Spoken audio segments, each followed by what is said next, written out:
residence or not. And I know for a fact Robin Hood thinks so too. Listen, Friar, I don't like it any more than you do. The only difference between us is that when I get an order, I follow it. That and about 100 pounds of useless blubber. That's right. Take out your own anxieties by antagonizing me. You know for a fact that this bulk is solid muscle. Muscle? When was the last time you did any sort of real exercise? Any real training? You're joking! Just this morning I ran alongside you from Nottingham Castle all the way back to our camp in Sherwood. Not to mention fighting for my life against the guards. Guards! You fought Edom. My old mother could beat Edom with a broom and a broken leg.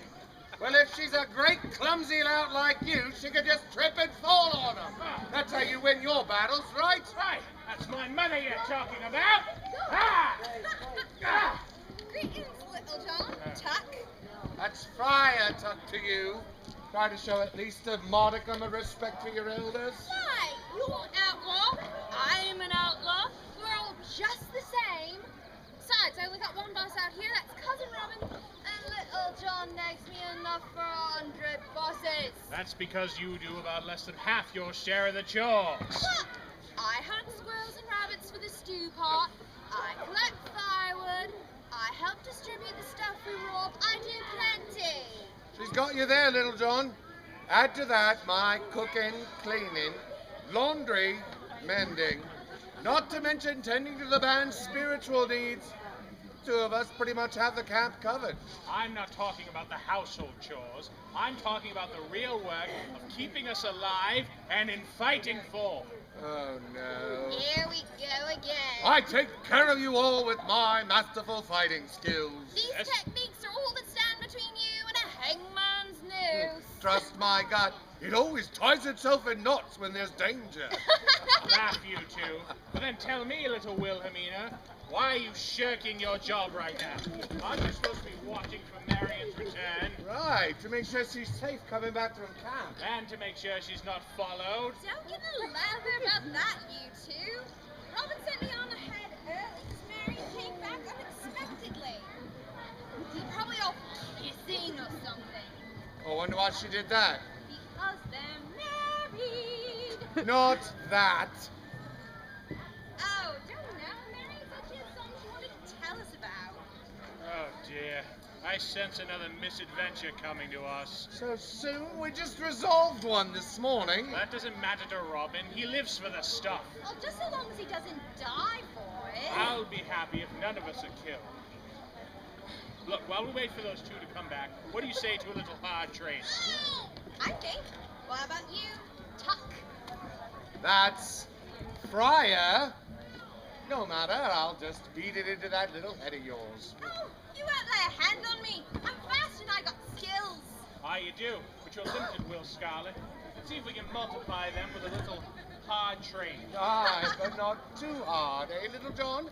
Don't want to lose control like last time. Right, when we finished, Little John was out like a light. Enough gab, you two. Chuck, you're the one I want.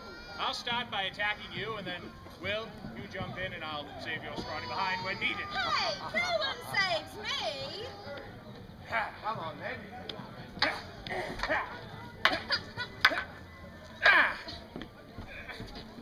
What are you all about? Back, little girlie. Whoa! Ha! Where were we? Right there. Ta-da! Hey, You just smacked. You little tart. Come on. Oh, bring it down. Oh, there we go. Come on, then. Let's get this over. You started every lesson about respect for your elders, Wilhelmina. So, this is what my men get up to when I'm not around. I feel as though it unnecessarily broadens the definition of merry. Oh, ha, ha, the big joke. I'm not a man in case no one noticed. You certainly don't fight like one. Hey! Oh, enough, you two. Now listen. Marion has come all the way from Nottingham Castle to tell you something she feels very strongly about.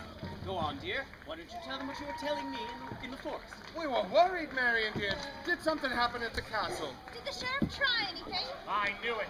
No matter what that buffoon of a husband of yours says, we should have never let you go. Oh, enough, you three. Would you just listen?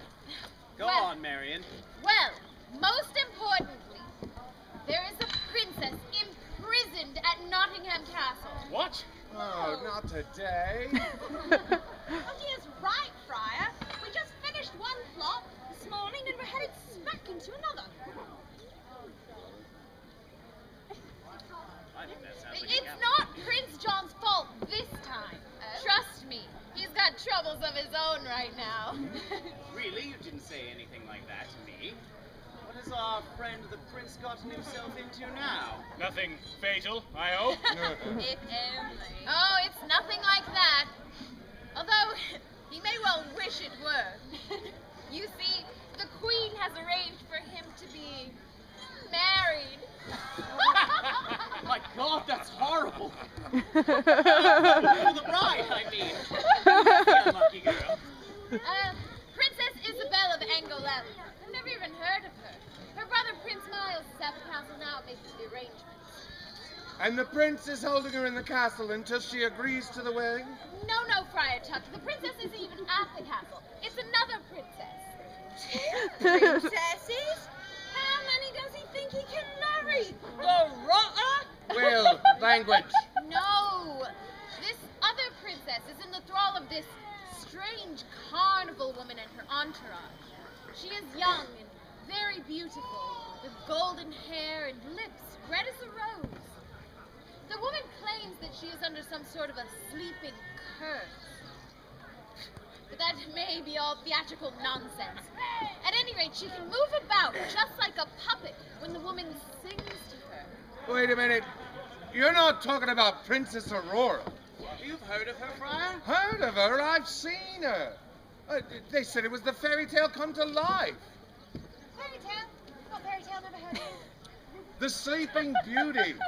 Well, I remember it from when I was a boy. That's how I knew. That's how we saw the performance. The carnival came to our village, and everyone went out to see it.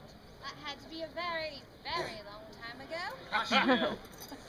Well, it had to have been at least 40 years ago, but well, I'll never forget that strange look in those beautiful eyes. They frightened and fascinated me. It, fascinated Prince Miles, too. If I know the signs, he fell in love at first sight. Ah, like when you met me, you mean? Oh, don't be silly, Robin. I hated you.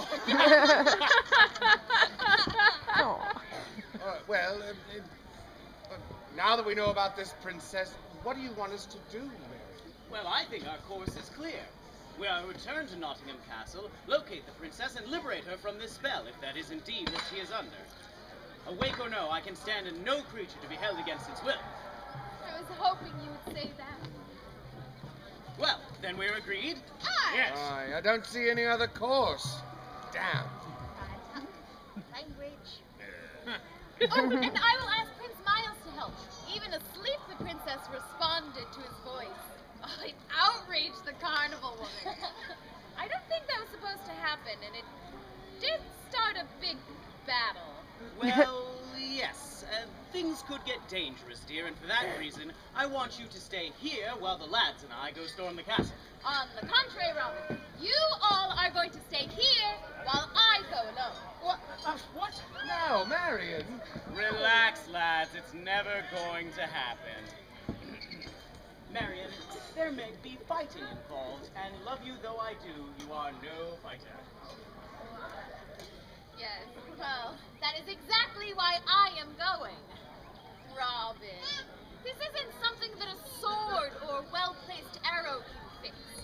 This is going to require some quiet diplomacy and a lot of listening. There's got to be some sort of secret to this Sleeping Beauty's curse, and I will find it out much faster without you four well-meaning heroes blundering about the castle. Well, would you at least please? No buts. I am going to change, and then I'm going to leave. I will come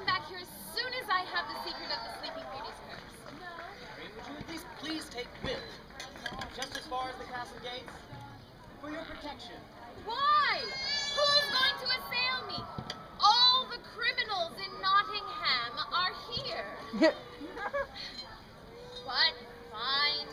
I agree, we'll get a compass. That's all, Marion. Let's go. Marion, you know I trust you. But be careful. Don't take risks. And spoil my chances of coming home to my handsome husband? Never. Oh. See that? Princess Aurora doesn't know exactly she is to be asleep. So, you promised her you wouldn't be going after her. Yes, I did.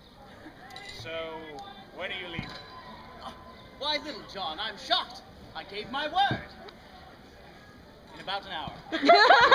Of course. Robin, I'm worried about something. What is it, Friar? Well, when Marion described that princess, she said she was beautiful with long golden hair and lips red as a rose. Yes. And? Well, it's the same description I would have used to tell about that princess all those years ago. I mean, I suppose there are two girls that look the same, but About what? if it is the same princess, what sort of black magic are we gonna be up against? Find out, my lad.